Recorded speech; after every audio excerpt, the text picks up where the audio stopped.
আসসালামু আলাইকুম রহমতুল্লাহ। প্রিয় বন্ধুরা, চলছে পবিত্র মাহে রমজান। আর এই পবিত্র মাহে রমজান আসলেই আমাদের সবচেয়ে আলোচিত একটি বিষয় হলো সদাকতুল ফিতর। আমার অনেক শুভাকাঙ্ক্ষীরা আমাকে জানিয়েছেন এই সদাকতুল ফিতর নিয়ে তাদের কিছু বিভ্রান্তি রয়েছে, সেই ব্যাপারে যেন আমি ভিডিওতে কিছু কথা বলে দিই। তারই লক্ষ্যে এবং সকলের জানানোর উদ্দেশ্যে আজকে এই সদাকতুল ফিতর নিয়ে আপনাদের সামনে আমি উপস্থিত হয়েছি।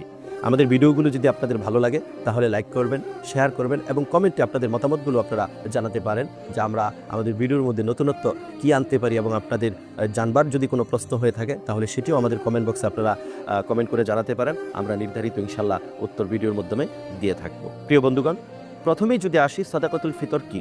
সদাকতুল ফিতর হলো, এটি হাদিসের পরিভাষায় তোয়ামুলিল মাসাকিন, মিসকিনদের একটি খাবারের অংশ এবং খাদ্য কোষাগারের একটি অধ্যায়, যেটি মিসকিনদের জন্য আল্লাহর পক্ষ থেকে এবং রাসূল করিম সাল্লাল্লাহু আলাইহি ওয়াসাল্লামের হাদিসের মাধ্যমে এটি মিসকিনদের জন্য একটি খাবার হিসাবে সাব্যস্ত হয়েছে। এবার আসুন, এই সদাকতুল ফিতর আমরা কেন আদায় করি?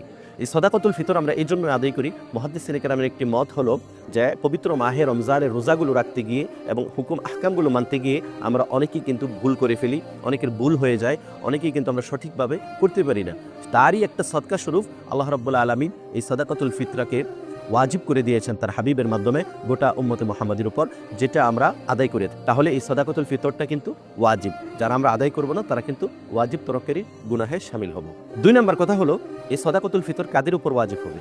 মোট কথা হলো, যাদের উপরে যাকাতের মাল অর্পিত হয় এবং যাদের উপরে যাকাত ফরজ হয় সেই ব্যক্তিদের উপরেই কিন্তু মূলত অর্থে সদাকতুল ফিতর ওয়াজিব হয়ে থাকে।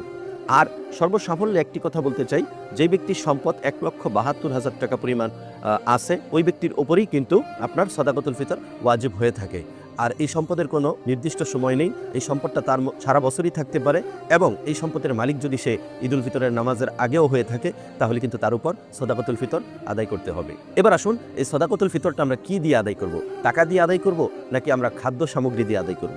1,500 বছর আগে সদাকতুল ফিতরটা খাদ্য সামগ্রী দিয়ে আদায় করা হতো, কারণ সেই সময়ে বাজারে পণ্যের বিনিময়ে পণ্য ক্রয় করা যেত। আজকে যদি আমরা খাদ্যের বিনিময়ে সদাকতুল ফিতর আদায় করতে যাই তাহলে দেখা যাবে কারো ঘরে চাল আছে, ডালের প্রয়োজন, আমি তাকে চাল দিলাম কিন্তু তার ঘরে চাল আছে। আমি কাউকে সেমাই দিলাম কিন্তু তার ঘরে সেমাই আছে, চিনির দরকার, কিন্তু সে তো আর সেমাইয়ের বিনিময়ে চিনি ক্রয় করতে পারবে না, চালের বিনিময়ে ডাল ক্রয় করতে পারবে না। সেজন্য মুহাদ্দিসিনে কেরাম বলেন, বর্তমান সময়ে, বর্তমান জামানাতে সদাকাতুল ফিতরটা টাকার বিনিময়ে দিয়ে আদায় করলেও সেই পরিমাণ ওয়াজিব আদায় হয়ে যাবে। এটি প্রসিদ্ধতম মত হিসাবে গণ্য করা হয়েছে। সম্মানিত সুদী, এবার যদি আসি যে সদাকাতুল ফিতরটা আমরা কাকে দিব, সঠিকভাবে এই সদাকাতুল ফিতর এর হকদার কারা, এই বিষয়টা নিয়ে আমাদের সমাজের মধ্যে অনেক বিভ্রান্তি দেখা যায়।